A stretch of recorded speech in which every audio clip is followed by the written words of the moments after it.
A paz do Senhor Jesus a todos, que Deus possa abençoar todos vocês, que Deus possa trazer vida, paz e esperança a todos vocês.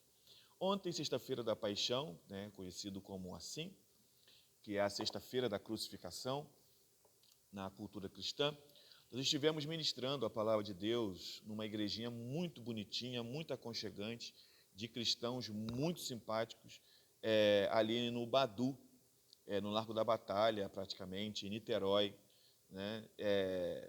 Foi muito bom estar ali com os irmãos, mas a mensagem lá ela não foi gravada. Assim como em outras igrejas também que nós ministramos durante a semana, nós dificilmente temos acesso a gravações.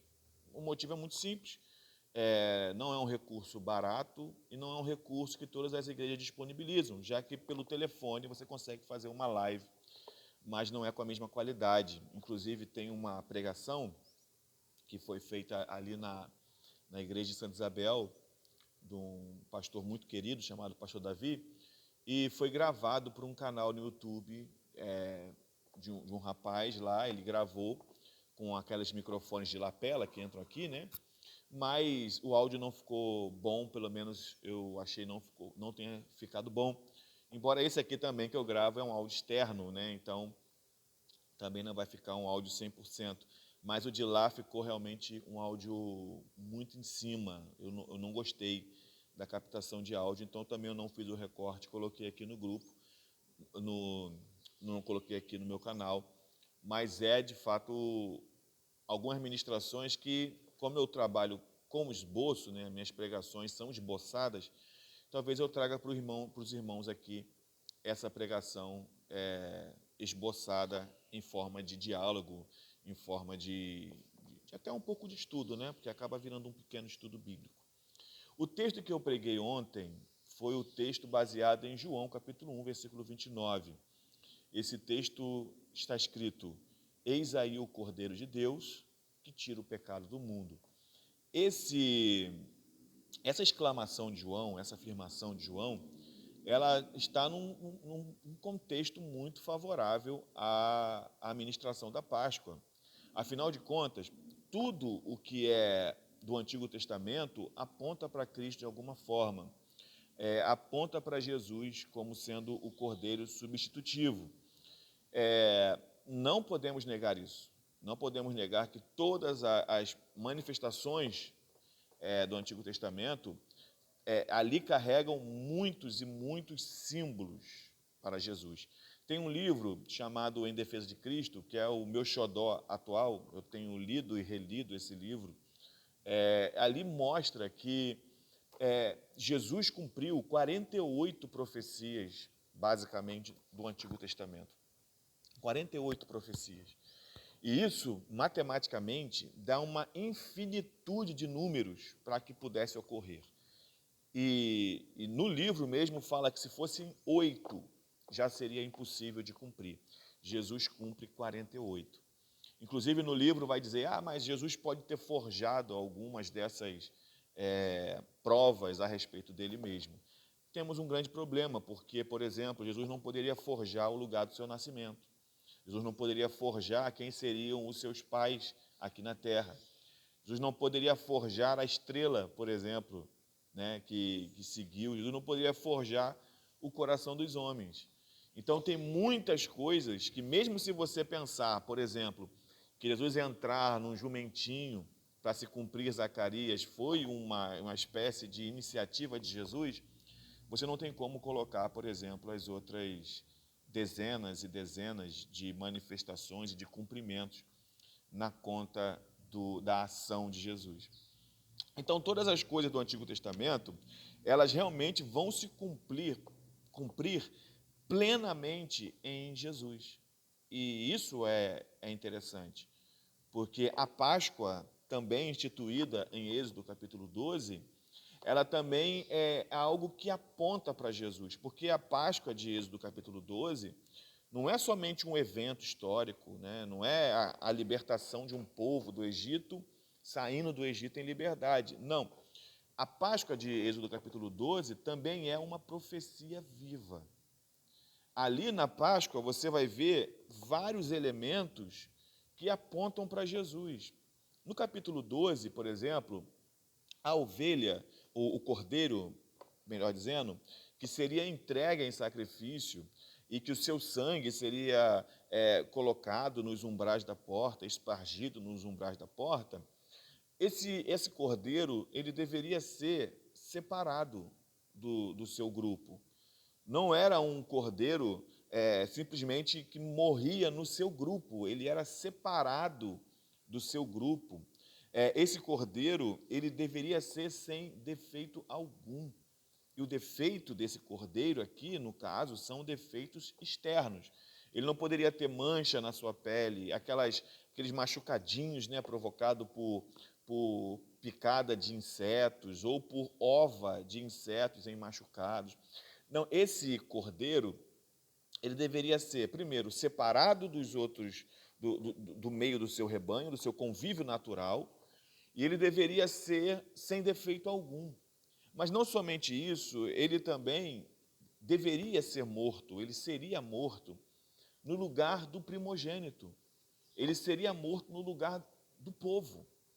Esse cordeiro de Êxodo capítulo 12, ele é morto no lugar de alguém, ou no lugar de algumas pessoas, né? Vai que na casa ali tem um filho primogênito, e o pai também é um filho primogênito, e é muito grandioso pensarmos nisso, que a morte desse cordeiro seria a morte em favor de uma outra pessoa.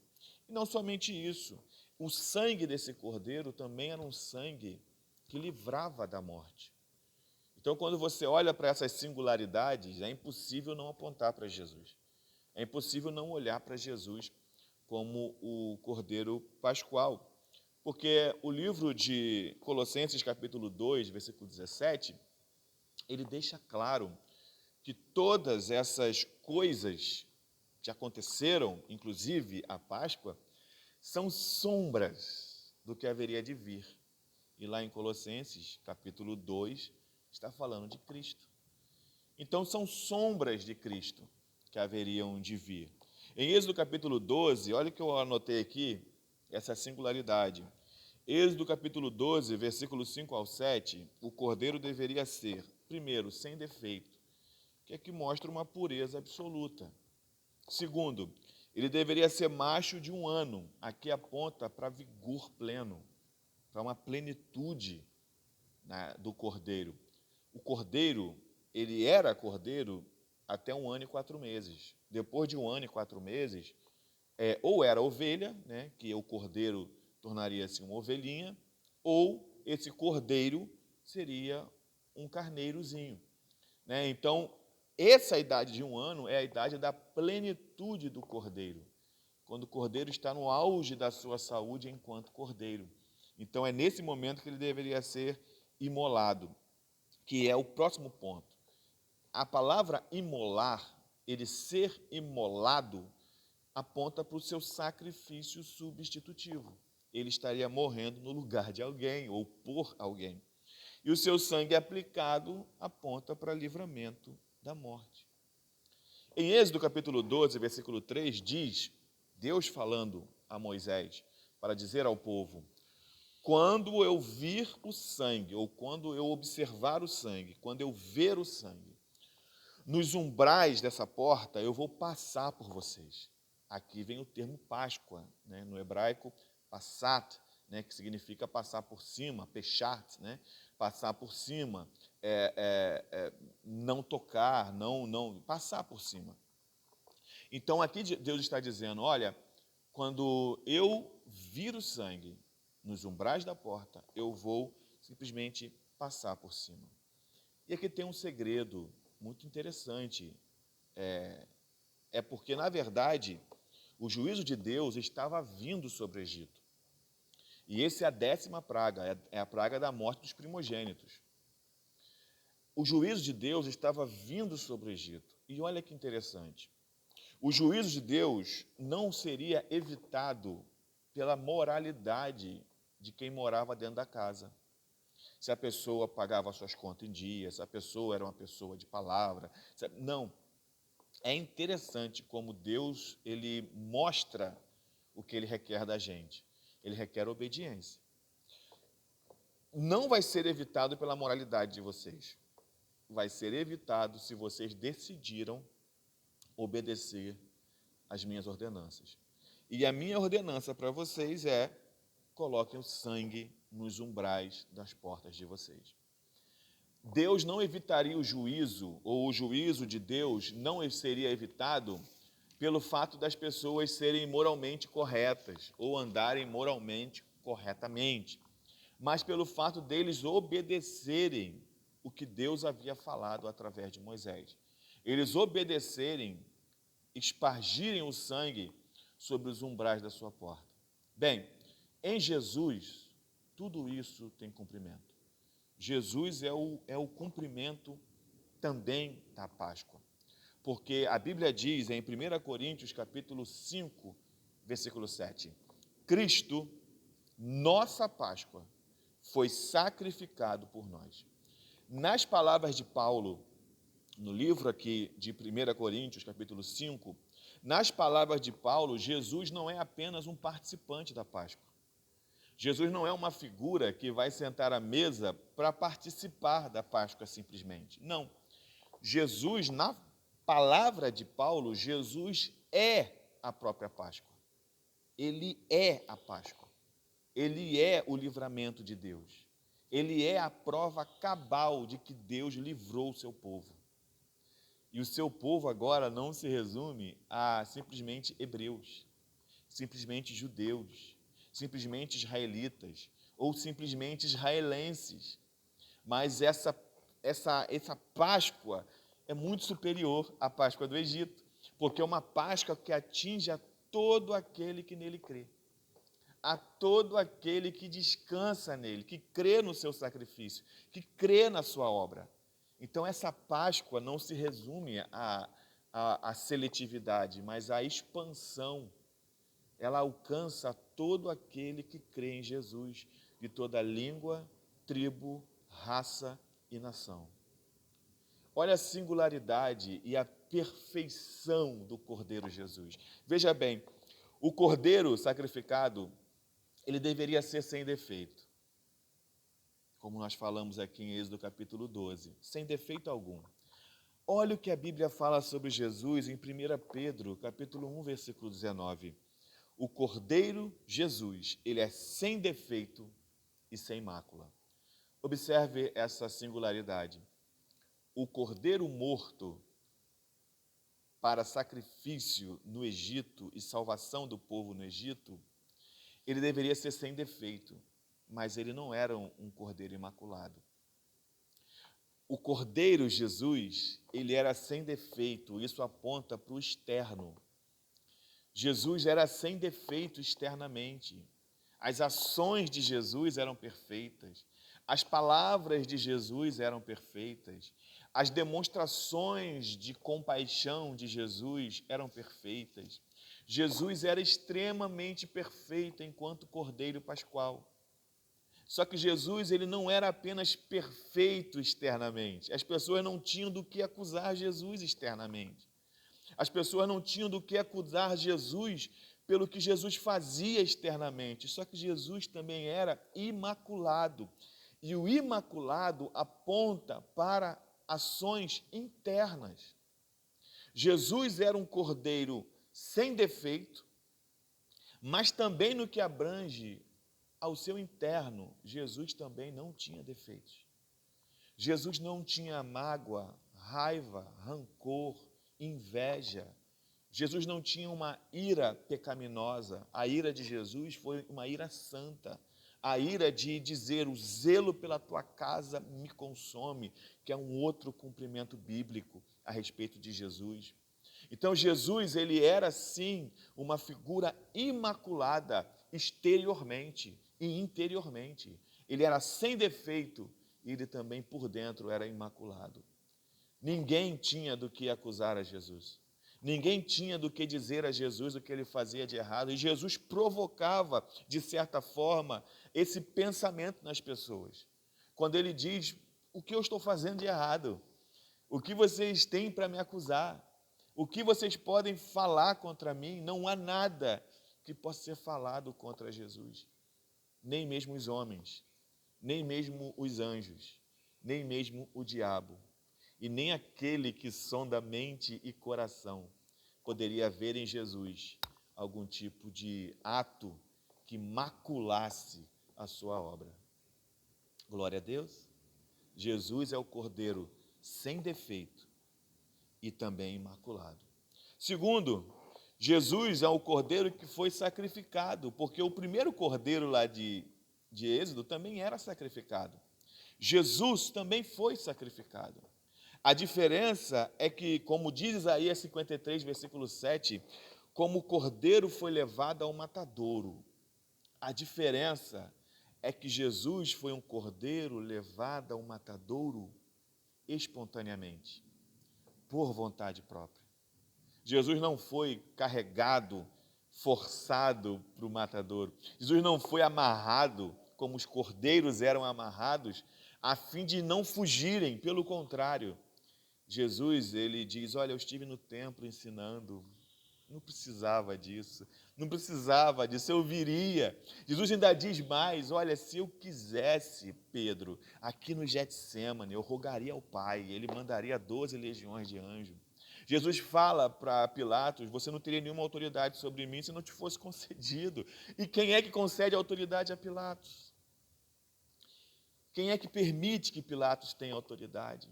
Então, a diferença entre o Cordeiro de Êxodo, capítulo 12, e Jesus, o Cordeiro, é que Jesus é maior, mais elevado também, porque Jesus ele foi conduzido e ele foi espontaneamente para ser sacrificado. Terceiro ponto é que Jesus, assim como o Cordeiro pelo seu sangue livrava da morte os primogênitos. Só que Jesus, Romanos 5, versículo 9, é impressionante esse texto. Jesus, ele traz para a gente a justificação pela fé através do seu sangue. Guarde bem isso. O Cordeiro livrou pessoas da morte e as pessoas vão morrer depois.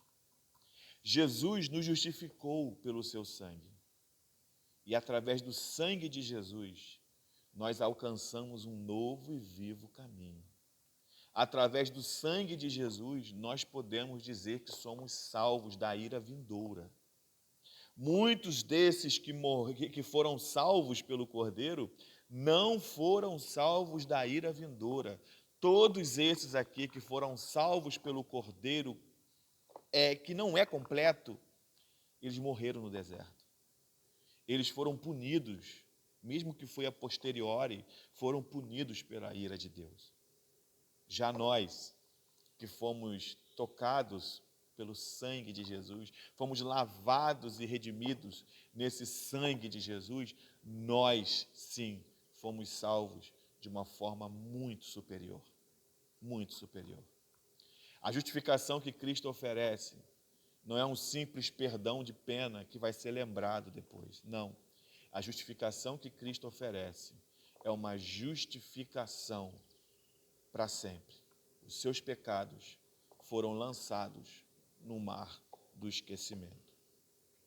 Existe um alto significado no sangue de Jesus, em tudo isso que aconteceu.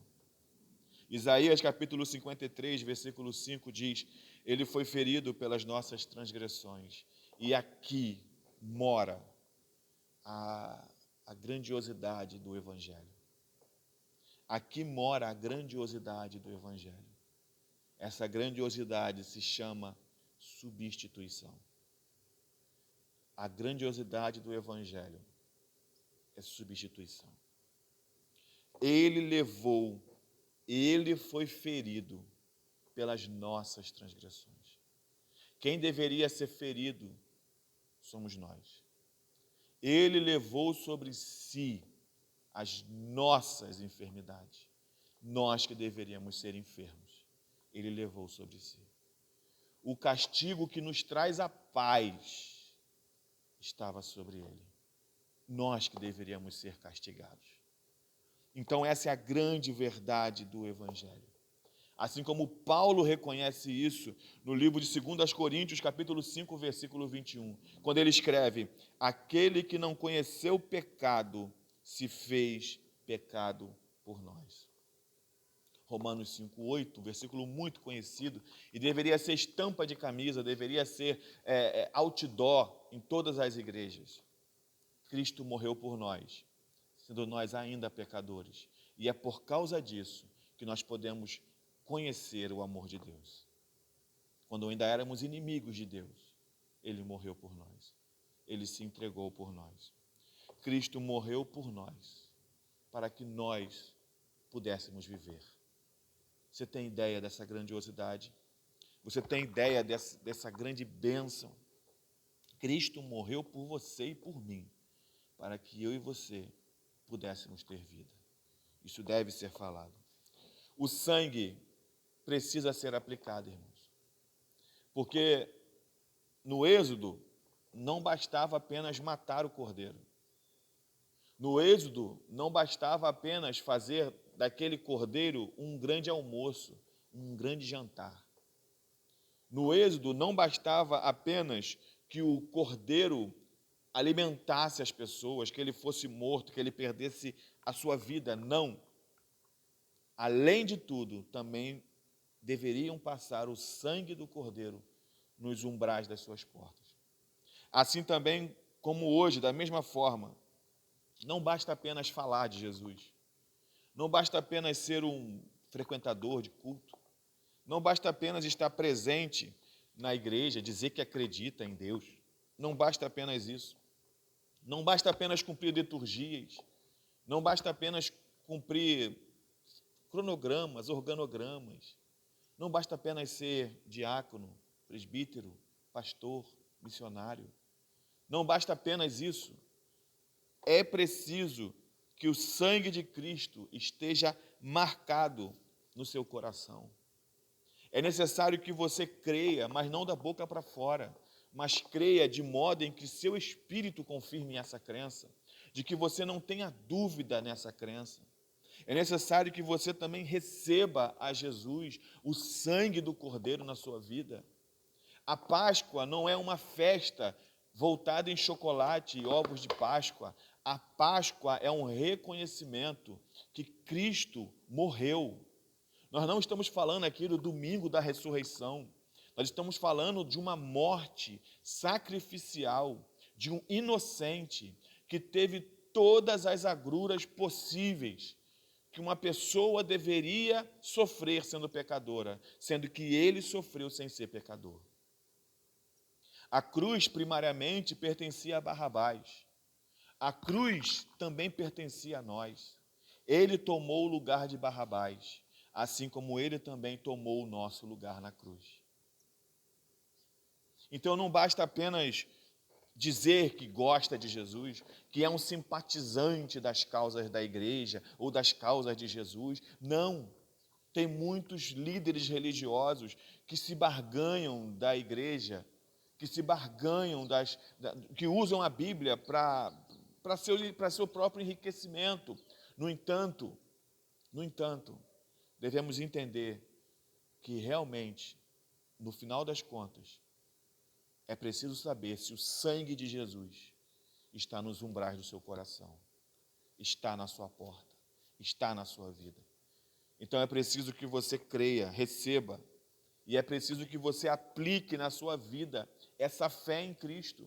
A fé que, se for preciso morrer por Ele, nós morreremos. Se for preciso perder amigos por Ele, nós perderemos. Se for preciso chorar por Ele, nós choraremos. Romanos capítulo 8, versículo 18 diz que as tribulações desse tempo presente não se podem comparar com a glória que em nós há de ser revelada. Então não tem nada a ver com se eu vou à igreja, se eu frequento a igreja, não. Se o sangue de Cristo está na sua porta, ir à igreja, frequentar a igreja, faz parte da sua vida enquanto comunidade cristã. Mas nós precisamos entender que ter o sangue de Cristo na vida vai muito além do que ser um frequentador de culto, um frequentador de igreja. Por último, Cristo é a verdadeira Páscoa. Cristo é a Páscoa definitiva. A primeira Páscoa foi para libertar Israel do Egito. A primeira Páscoa foi para libertar um povo de uma escravidão terrena. Não foi para libertar o povo de coisas que o Cordeiro Pascual definitivo veio libertar. Em João, capítulo 8, versículo 36, o Cordeiro Pascual veio para libertar do poder do pecado. Se, pois, o Filho vos libertar, verdadeiramente sereis livres. Em Hebreus, capítulo 2, versículo 14 e 15, esse Cordeiro Pascual, ele se manifestou para nos libertar da morte. E a primeira morte que ele nos liberta é da morte espiritual, como o livro de Efésios, capítulo 2, vai dizer para a gente. E um dia, também da morte física. Os que morreram em Cristo ressuscitarão primeiro. E ressuscitarão para nunca mais morrer. Terão seus corpos transformados. O que era corrupto se tornará em incorruptibilidade. Então não é apenas uma ressurreição temporária ou um ressuscitamento, como foi o caso de Lázaro, mas realmente a morte não terá mais poder nenhum sobre os servos de Deus. Jesus também, ele nos livra da condenação, como Romanos, capítulo 8, versículo 1 diz: nenhuma condenação há para os que estão em Cristo Jesus. Eu sei que talvez você esteja dizendo, mas eu ainda me sinto condenado pelos meus erros que eu cometi quando eu era mais nova, pelo aborto que um dia foi cometido, ou pelo crime que um dia foi cometido. Eu ainda carrego no meu coração, na minha mente, em mim, sequelas desse problema que um dia eu vivi. Eu quero deixar claro para você que Cristo, o sacrifício dele é tão grande que ele te perdoa até dessas coisas. Ele te perdoa até dessas coisas. Das coisas que você julga serem tão complicadas. Ele também te perdoa delas. Ele também te perdoa delas. E glória a Deus por isso.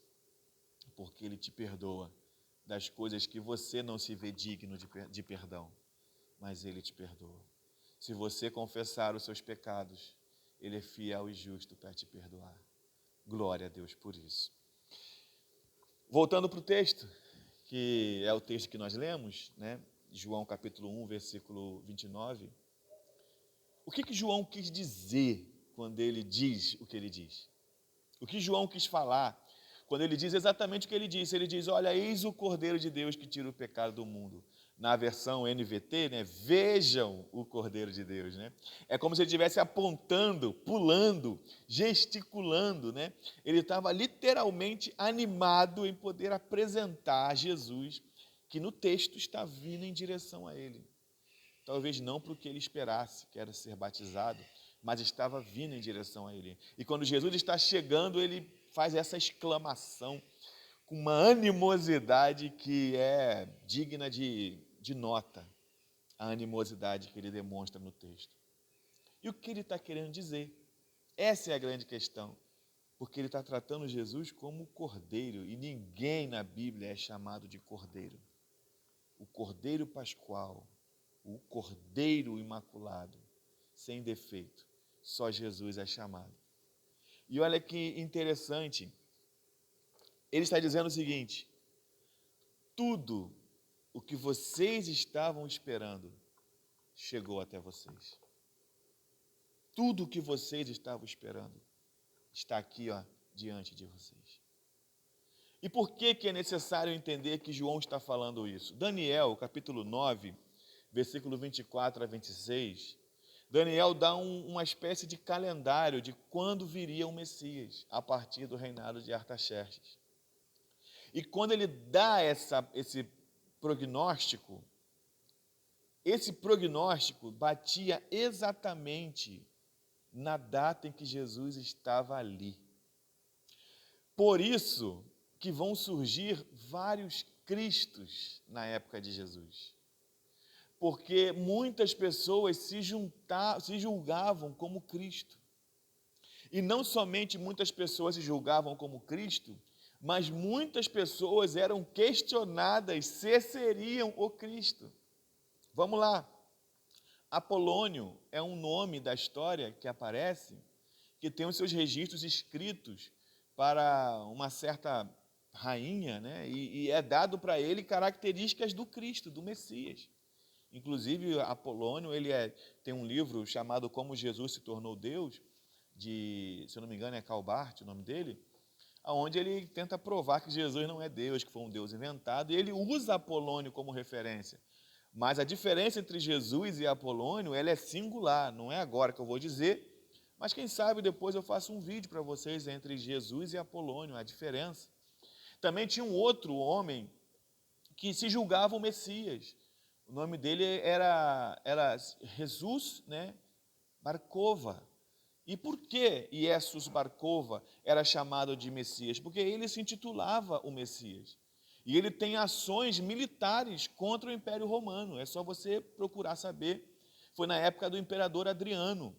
Inclusive, foi nessa época que o nome Filisteu, ou Síria Filisteia, surge no panorama judaico, porque era uma forma de zombar dos judeus. Jesus Barcova.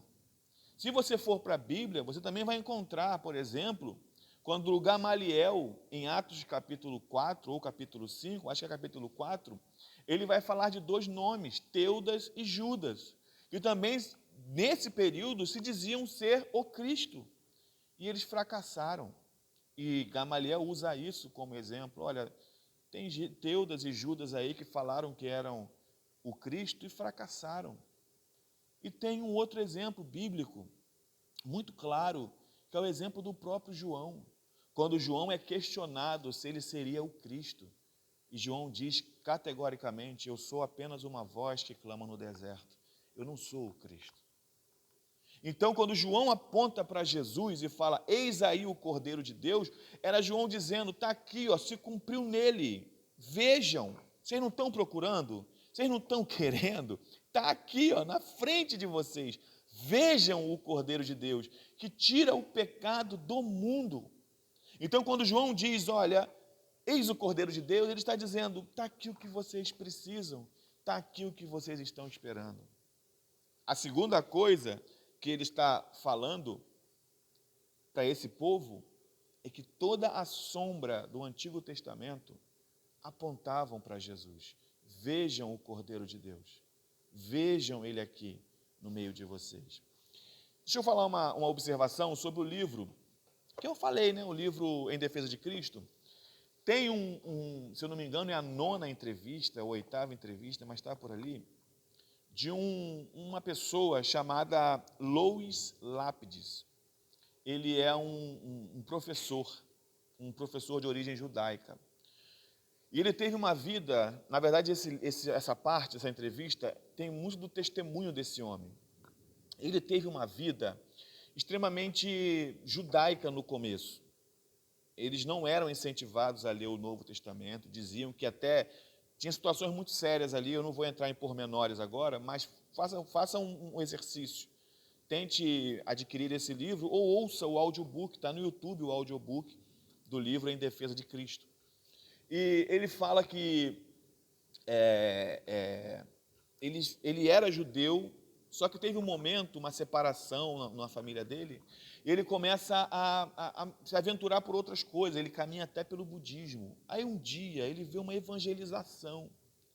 Aí as pessoas, o pastor começa a conversar com ele sobre Jesus e como Jesus se cumpria no Antigo Testamento, se cumpria em Jesus, porque o pastor acabou vendo que ele era judeu, porque ele disse, não, eu conheço aí tudo que eu sou judeu. Ele diz, olha, se cumpre em Jesus tudo isso vai se cumprir em Jesus. E ele vai estudar, um dia ele falou que ele toma coragem, e ele abre o Novo Testamento. E ele começa a ler o Novo Testamento com o Antigo Testamento, que os judeus tinham acesso. E ele começa a entender que realmente tudo está se cumprindo em Jesus. Se cumpre em Jesus todas as coisas. Então ele chega a uma conclusão. Os evangélicos, os cristãos, adulteraram a Bíblia judaica. Olha que loucura. Quando eu li isso, eu até ri. Porque eu pensei que ia vir o... E ele reconheceu. Não, ele pensou, adulteraram. Então ele liga para um parente e pede a Bíblia judaica para ele ler junto com o Novo Testamento. Ele percebe que não tem adulteração nenhuma. Realmente tudo que está escrito ali se cumpriu. Tudo que está escrito ali era o que havia de se cumprir. Logo, ele entendeu que Jesus era o Cristo. E a partir daqui acontece a transformação dele, através do aferimento em que Jesus é, de fato, o Cordeiro de Deus que tira o pecado do mundo, prometido desde o Antigo Testamento. E tudo se cumpre nele. E a última coisa, usando a figura do Cordeiro, João está dizendo para os seus ouvintes, a verdadeira Páscoa chegou até vocês. A verdadeira Páscoa está diante de vocês. Jesus Cristo é a verdadeira Páscoa que nós temos. Enfim, aplicação geral. Hoje, o ser humano só tem duas opções. Ou ele está debaixo do sangue de Cristo, está com sangue nos umbrais da sua porta, usando a linguagem de Êxodo capítulo 12, ou ele está completamente exposto ao juízo de Deus. Hebreus 9, 28 diz, Cristo foi oferecido uma vez para tirar o pecado de muitos. A pergunta que fica para você não é se o Cordeiro foi morto. Independente da crença popular, dos ateus acreditarem ou não, independente se acredita-se que o Cordeiro foi morto, há uma verdade aqui. O Cordeiro foi morto. Independente se acreditam ou não, o fato está no passado. O sacrifício já foi feito. Então, se você não acredita, não tem o que fazer. Porque a pergunta não é se o Cordeiro foi morto. A pergunta é se o sangue do Cordeiro está na porta do seu coração. Essa é a pergunta. Se o sangue dele está na sua vida. Ou se você divide essa atenção com outras coisas. Não havia possibilidade de uma pessoa colocar uma imagem de Mut, por exemplo, no umbral da porta do egípcio e no outro lado o sangue do cordeiro. Não há como dividir a glória de Deus. Não há como confiar em Deus e nos santos, em Deus e nos orixás, em Deus e nos homens completamente. Não dá. Só dá para confiar completamente em Deus e em mais ninguém. A pergunta não é se o cordeiro foi morto. Ele foi morto. A pergunta é se o sangue dele está aspergido no seu coração. Bem, a conclusão que eu quero chegar aqui com vocês é que em Êxodo 12, naquela noite, no Egito, Deus não procurava perfeição nas casas, assim como Deus não está procurando perfeição no homem. O homem é imperfeito. Deus não quer que você abandone o vício para segui-lo. Venha com vício. Ele vai tirar o vício de você. Deus não quer que você abandone para seguir a Ele, para vir a Ele, melhor dizendo, para vir a Ele. Deus não quer que você abandone esse pecado que você tem. Ele quer que você venha com esse pecado. E para segui-lo, você vai abandonar esse pecado. Ele vai fazer isso por você. Lembre-se lá do jovem rico. Ele chegou até Jesus com a sua riqueza, com o seu coração dividido. E ele ouviu de Jesus, olha, vai, vende tudo que tem, e você vai ter um tesouro no céu, vem e segue-me. Aqui ele não pôde mais. Porque seguir a Jesus dividido não dá. Então você pode vir até Jesus dividido. Você pode vir até Jesus como você está, com seus vícios, com seus erros. Vem até Jesus e você vai segui-lo depois de abandonar tudo isso. Creia. O sacrifício dele é suficiente para que você seja convencido de que não vale a pena se manter nos erros. O que vale a pena é seguir a Jesus. E ele faz a obra completa. A obra não é do homem, o homem não consegue fazer nada. A obra é de Jesus. É ele que transforma mente, espírito, alma, coração, corpo. É ele quem transforma. Bem, hoje não é diferente a nossa jornada cristã, nossa jornada cotidiana. Será que o sangue do Cordeiro, ele está na nossa porta? Será que Ele habita o nosso interior? Bem, eu quero deixar para vocês isso porque a maior riqueza do Evangelho é a substituição. O diabo ele não ficou satisfeito quando Jesus morreu na cruz. O diabo ele não ficou feliz quando Jesus morreu na cruz. O diabo ele não fez festa no inferno, como alguns pregadores, né, até falam. Quando Jesus morreu, o diabo fez festa, e quando ele ouviu os passos de Jesus chegando, não existe isso. Não existe essa possibilidade. Colossenses 2,14 diz que a cédula de dívida que era contra nós, ele cravou na cruz. Ele cravou na cruz. Então, quando o diabo viu Jesus dizer, tetelestai, está consumado, tudo acabou-se para ele. Ele entendeu, eu perdi, não tem mais o que fazer. Deus abençoe a tua vida, Deus abençoe o teu ministério, Deus abençoe a tua caminhada cristã. Entenda, Jesus morreu para que você tenha vida, Ele é o Cordeiro substitutivo. Ele é o Cordeiro de Deus, que tira o pecado do mundo. Deus abençoe a todos vocês, em nome de Jesus.